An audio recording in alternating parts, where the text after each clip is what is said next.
Everyone knows Florentino Perez, right? The infamous head of the table at Madrid, the man behind the scenes, making the boss calls, Wilson Fisk, Tywin Lannister, one could say.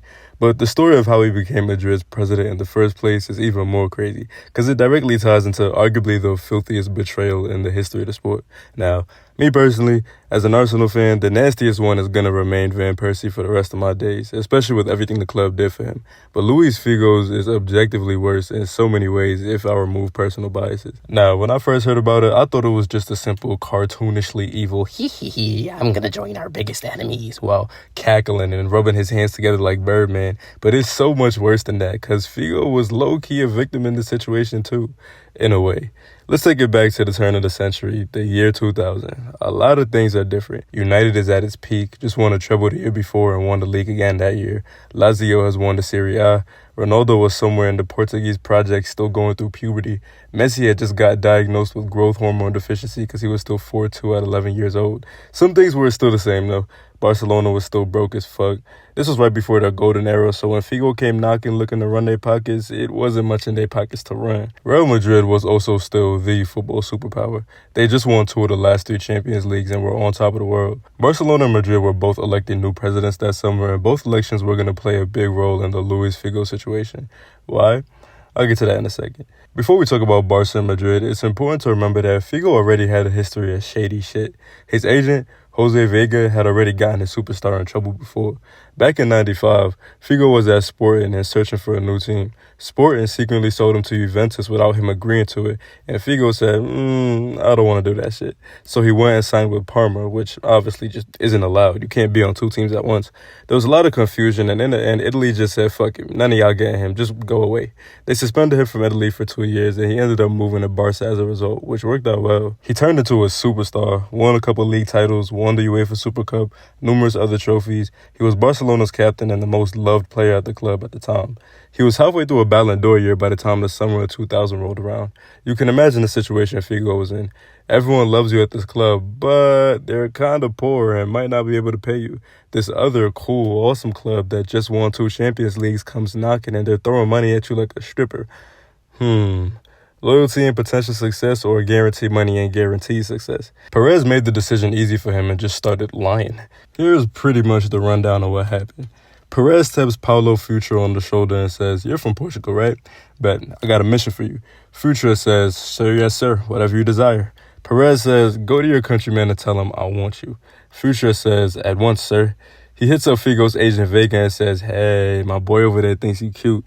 Vega says, "Nah, I'm not fucking with y'all." Futre says, "Damn, it's like that? Shit." Now, Perez is building his entire presidential run off of signing Luis Figo. The president at the time, Lorenzo Sanz, had just won Madrid 2 Champions Leagues. It looked like an easy re-election.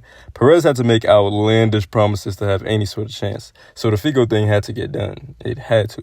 Madrid fans talk a lot about their success and their trophies and all that, but at their core, the thing that makes them the happiest is seeing Barca suffer. Generational haters. These motherfuckers had a president that had just won them the UCL multiple times, and Perez came promising to steal Barca's captain, and they said, wait, I kind of fuck with that.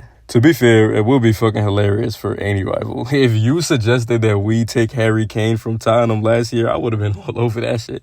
The best player in the world who won the league on your head a couple times playing for your rival, and this new candidate comes along swearing he's going to deliver him to you, I'd be intrigued too.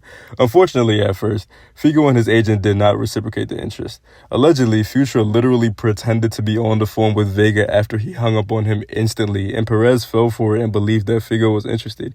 Futre is like, fuck, I just lied. What do I do? So he runs back to Figo's agent again, and he's like, listen, I already told the big guy you said yes, so just go along with it, please. Vega was like, fuck it, let's do it. So Perez makes the offer. He gave Vega and Figo 1.7 million pounds, I think, which is like right now, like over $2 million or something. I don't know, all that financial shit. He said, look, if I lose the election, you can have that shit. Nobody's going to know we did any of this, and you can go back to playing for Barca. But if I win and you don't honor the agreement and come to Madrid, you got to give me 22 million pounds, which is about $34 million. Now, I don't know if that number is 100% accurate because there's all types of reports about what the number was. Some people are saying it's 6 million. Some said 10 million. Some said 19 million. The number's all over the place. All you need to know is it was a shit ton of money. Vega signed the contract, allegedly without Figo even knowing, because nobody in Figo's camp actually believed he would win, and why would they? Perez was selling Madrid fans outlandish hopes and dreams against Sans, who had actually brought them the glory. Vega was perfectly happy thinking he just finessed Perez and got a free couple million. Everything was going to be fine, right? No. Perez won the election. I know Vega's heart dropped to the bottom of his ass when he found out that news. Figo and his camp were completely cornered. If they chose to stay at Barca, Vega would have to come up with 22 million or somewhere around that range from who knows where. He tried to give the 2 million that Perez gave him back, but Perez was like, nah, run them pockets. It wasn't 100% certain who was supposed to pay Perez. It could have been Figo. It could have just been Vega. It could have been the whole camp. Who knows? Barca's newly elected president, Joan Gaspart, I hope I said that right. Joan Gaspart claimed that Figo literally ran down on him after Perez won and said, please help us. My agent tweaking and he about to be bankrupt. Gaspart was like, bro, who the fuck told you to sign that? I'm not paying that shit. With that context, it's likely true that Vega did sign the contract without Figo's knowledge, but we also don't even know if that's 100% true. There's so many lies, half-truths, and deception in the story that makes it more and more nasty. At the end of the day, though, it seemed like Figo only had one option: honor the deal and go to Madrid. Now, was that his only option? Shit, I don't know. Walter White got backed into a corner and started flipping packs and tossing bricks. Sometimes you gotta do what you gotta do. Vega not a hustler for real. But Figo stuck to his choice. Perez won, and he headed to the Bernabeu. Publicly, Figo said that he made the move for ambitious reasons. He wanted more success, blah, blah, blah. I wouldn't admit that I got played for a fool to an entire country either, to be honest. As a result, he was forced to accept the role of backstabber, a traitor that chose greed over loyalty. If you were to ask fans of other sports any moves that compare to this one, there genuinely isn't one on that same level. In terms of the reaction of the old fan base, LeBron James is probably the closest in basketball. Ohio was his hometown, and when he got drafted to the Cavs, they treated him like God. He was their whole franchise for 7 years, dragged awful teams to the finals and deep playoff runs without that much help. When he left for Miami in 2010, it was literally Cleveland's 9/11. KD signing with the Warriors was probably more nasty in terms of overall context, but his return to OKC with Golden State was far more tame in comparison to Bron's. Fans were throwing batteries onto the court. There was ludicrous signs. Fans chanted slurs. There was anti-LeBron t-shirts. People were getting arrested every few minutes throughout the game, and at one point, security wanted to call the game off because it was getting too insane in there. Even Chris Bosh said he was scared to go out there, and this was more than just a tense atmosphere. It was danger, genuine dislike. Even that, probably the most tense atmosphere in basketball history, was nothing compared to what Barca cooked up for Figo's return to the camp now. In both of his trips to the stadium the years after he signed for Madrid, he was tormented by Barca supporters.